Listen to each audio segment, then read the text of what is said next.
आपको देश की हर छोटी बड़ी खबर दिखाएंगे। न्यूज फुल इंडिया का खबरदार अपडेट शुरू होता है अब। पहली खबर, पाकिस्तान को भारत के मुंह तोड़ जवाब से।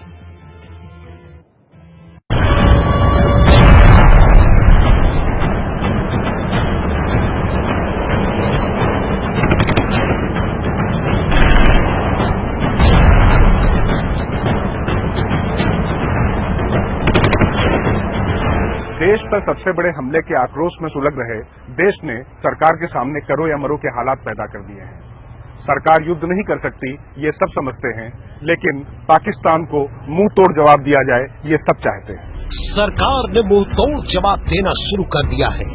आज उरी के लच्छीपोरा में सेना ने घुसपैठ की कोशिश नाकाम कर दी। 10 आतंकियों को मौत के घाट उतार दिया। छिपे आतंकियों को भारतीय सेना मौत बनकर खोज रही है। पाकिस्तान की ओर से सीज फायर वायलेशन की आड़ में आतंकियों को भारत में घुसाने की साजिश नाकाम की गई है। भारत सरकार ने तय कर लिया है कि अपना मरेगा नहीं और दुश्मन बचेगा नहीं। सरकार ने 5 बड़े फैसले किए हैं। सेना के कैंपों की सुरक्षा अब पैरा कमांडो करेंगे। आतंकियों की घुसपैठ करवाने और भारतीय सैनिकों के सिर काटने वाली पाकिस्तान की कुख्यात बैट यानी बॉर्डर एक्शन टीम के सफाई के लिए सीमा पर भारत की घातक बटालियन लगाई जाएगी। सीमा पर निगरानी के लिए अतिरिक्त फोर्सेस की तैनाती होगी। पूरी पाकिस्तानी सीमा की निगरानी के लिए ड्रोन और सैटेलाइट इमेजरी का इस्तेमाल किया जाएगा।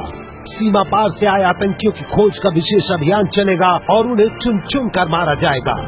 पाकिस्तान के खिलाफ देश में बने माहौल और प्रधानमंत्री के सेना को फ्री हैंड दिए जाने के बाद अब सेना जहां पाकिस्तान को जैसे को तैसा की तर्ज पर सबक देने के लिए तैयार हो रही है, वहीं उरी जैसे दोहराव से बचने के लिए अब तक अपनाए जा रहे ऑपरेशन प्रोसीजर में बड़े बदलाव की तैयारी भी शुरू कर दी गई है। लच्छीपुरा में 10 आतंकवादियों को ढेर कर सेना ने अपना काम शुरू कर दिया है। सेंटिमेंट से लोगों का जी भरा हुआ है। बहुत ही ऐसा स्थिति में है जहाँ सब एक्सपेक्ट करता है कि कुछ कार्रवाई करें, लेकिन ये ऐसा चीज नहीं है कि कोई घोषणा करके कार्रवाई करे। इसको आराम से पूरा मसले को समझ करके सरकार का कदम उठाएंगे, लेकिन उसको बयानबाजी दे करके और घोषणा करके कार्रवाई नहीं किया जाता है। आज सुबह राजनाथ सिंह, NSA अजित डोवल और विदेश मंत्री सुषमा स्वराज सहित अन्य अहम अधिकारियों ने पाकिस्तान को घेरने के कूटनीतिक प्लान को भी तैयार किया है। इसके लिए जहां संयुक्त राष्ट्र में भारत का पक्ष विदेश मंत्री सुषमा स्वराज रखेंगी, वहीं पाकिस्तान में होने वाले सार्क सम्मेलन का दक्षेश में शामिल देश बहिष्कार कर सकते हैं। इस संबंध में भारतीय कूटनीतिक टीम संबंधित देशों से संपर्क में है। सूत्रों के मुताबिक भारत की इस पहल पर अफगानिस्तान, नेपाल और बांग्लादेश की तरफ से सकारात्मक जवाब आया है। Decision to be taken on the matter, then there will be high-level consultations between us, but we are prepared to cooperate with India, whatever you choose to take. नई दिल्ली से राजकिशोर के साथ राजन सिंह की रिपोर्ट। नवाज शरीफ को मार डाले, मानता नहीं है कि पाल के रखा है आतंकवाद। हमला बोलो हमला, पाकिस्तान पे बोलो हमला, जवाब देना होगा। पाकिस्तान को सबक सिखाना है। वहाँ देश नाम का वक्त है, कोई काम का नहीं। हम यही चाहते हैं कि सरकार को इसके खिलाफ कोई कार्रवाई करे। हमला बोलो हमला, पाकिस्तान पे बोलो हमला, हमारे हवाले करो, हम भी उसे ऐसे मारेंगे जैसे हमारी लड़की को मारे। पूरा देश गुस्से में उबल रहा है। होश में आ जाओ पाकिस्तान, निचोड़ लेंगे तुम्हारी खाद। आज नारी जाति बाहर निकली है। मोदी जी आप क्यों नहीं बोल रहे हैं? अब बोलिए।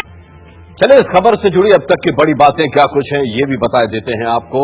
सबसे पहली बड़ी बात यह है कि रक्षा मंत्री ने इस पूरे मामले पर सेना से रिपोर्ट मांगी है।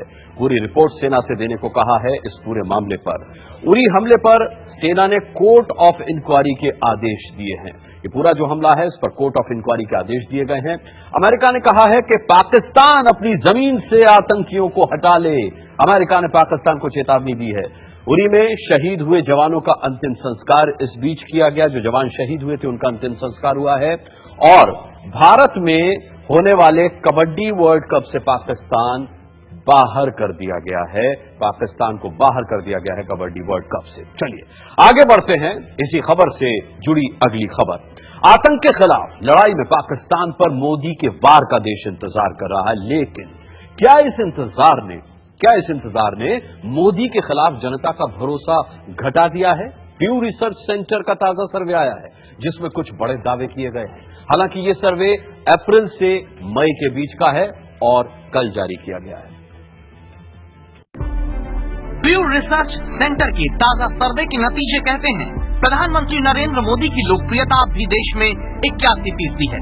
10 में से 8 लोग मानते हैं कि अर्थव्यवस्था बेहतर हुई। 65% लोगों के मुताबिक देश की दशा और दिशा सही जा रही है। 68% लोग कहते हैं कि पिछले 10 साल के मुकाबले दुनिया में भारत की छवि और दमदार हुई है।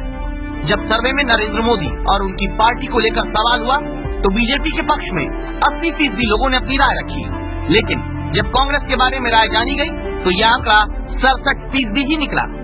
अरविंद केजरीवाल की आम आदमी पार्टी के पक्ष में 50% लोगों ने ही सकारात्मक राय जाहिर की। देश के भीतर की बुनियादी समस्याओं को लेकर जब सरकार के एक्शन पर सर्वे में सवाल हुआ तो 62% लोगों ने माना बेरोजगारी और गरीबी के मुद्दे पर नरेंद्र मोदी सफलता से काम कर रहे हैं। 61% लोगों का मानना है कि आतंकवाद का सही हल नरेंद्र मोदी खोज रहे हैं, जबकि भ्रष्टाचार के मोर्चे पर मोदी सरकार की नीति और नीयत पर 59% जनता ने भरोसा जताया। अमेरिका की एजेंसी प्यू रिसर्च सेंटर के मुताबिक देश में ये सर्वे 7 अप्रैल से 24 मई के बीच कराया गया था।